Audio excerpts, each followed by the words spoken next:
Cette exposition, on a voulu la faire d'abord parce que l'Observatoire des armements, créé en 1984, a donc 40 ans cette année.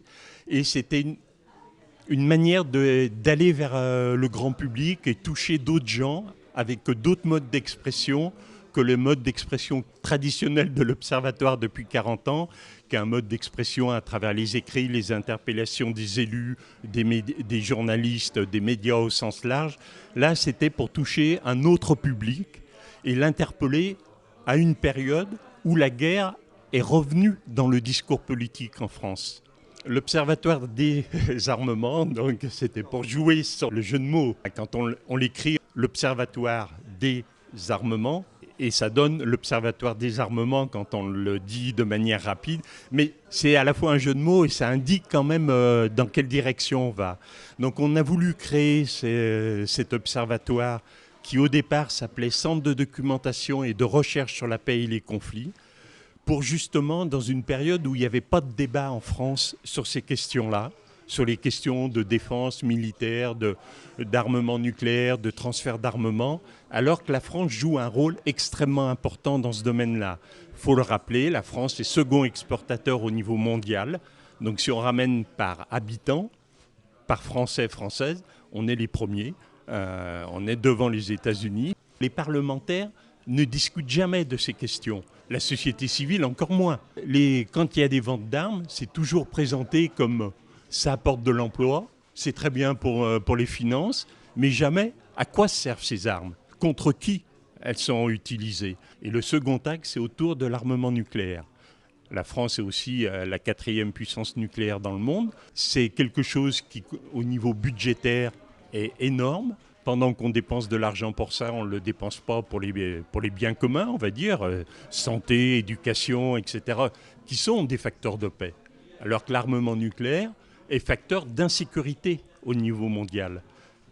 La prolifération, etc., ça demanderait bien sûr de reprendre tous les arguments, mais c'est un facteur d'insécurité. Et là encore, on parle toujours de consensus sur l'arme nucléaire. Il n'y a jamais eu de débat politique sur l'arme nucléaire en France. Quelle est cette œuvre énigmatique avec du papier millimétré ? J'ai essayé de me représenter 8 milliards de personnes. Et 8 milliards, c'est vrai qu'on n'arrive pas du tout à se représenter. 8 milliards de millimètres carrés, ça représente quoi ? Et j'ai voulu le placer sur la place Bellecour. Alors, j'ai situé aussi après avec les mètres carrés pour que les gens imaginent un petit peu ce que ça pourrait être. Avec un mètre carré, je dis, bon, dans le texte, c'est un peu plus confortable pour un être humain d'être dans un mètre carré. C'est très ironique, bien entendu. Et alors, quel est le rapport avec l'armement ? Il peut y avoir un événement qu'on n'imagine pas, nous, à Lyon, puisqu'on est très privilégiés. C'est toujours quelque chose de loin, d'extérieur, des actualités qui ne nous concernent pas. Mais si à un moment, donc, la guerre pouvait malheureusement rejoindre notre géographie, à ce moment-là, donc, on pourrait imaginer que les gens donc, se réfugient dans un endroit. Ils sont obligés, parce qu'on le voit malheureusement aujourd'hui. On le voit par exemple, je ne sais pas, à Gaza, par exemple, l'exemple le plus évident. Les gens qui sont resserrés dans une frange géographique extrêmement petite. Il y a énormément de gens, et ailleurs, bien entendu. Donc là, on essaye d'imaginer, nous, dans notre situation privilégiée, ce que pourrait être, effectivement, cette concentration de population. Les soldats sont techniquement, ils sont animés par en fait les vibrations d'un haut-parleur, par un son grave, très grave, qu'on perçoit un peu mais à peine. Et du coup, ces soldats sont animés par la vibration. Mais la vibration n'est pas toujours la même en fonction du son qu'il y a. Et donc, ils n'ont pas les mêmes mouvements. Il y a 3 textes.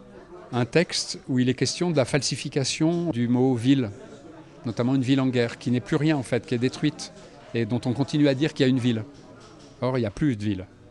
Il y a, c'est un truc sur des formes de falsification liées notamment au traitement de l'information, on va dire. Mais c'est des textes poétiques, c'est pas des textes théoriques.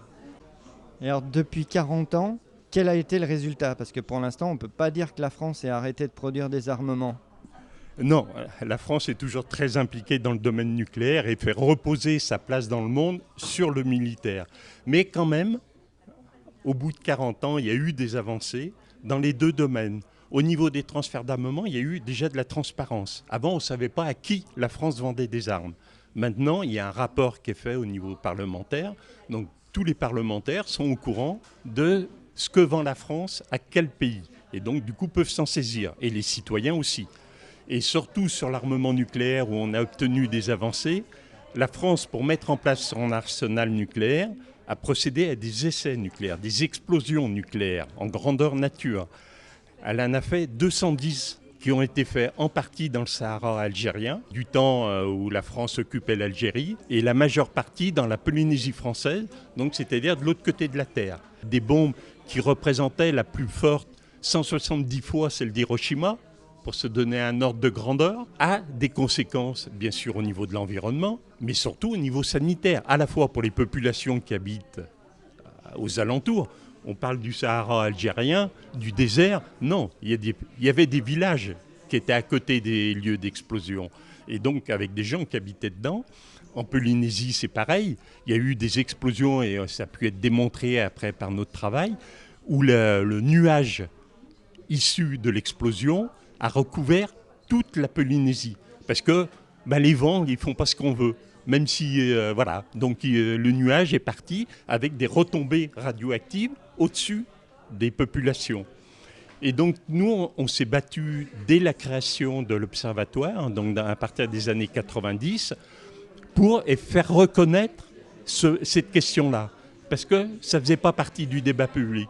Le texte, enfin, la position du gouvernement, c'est de dire on a pris toutes les précautions, nos essais sont propres. Et nous, on a fait un gros travail de ce côté-là pour montrer que les essais, non, ils n'étaient pas propres.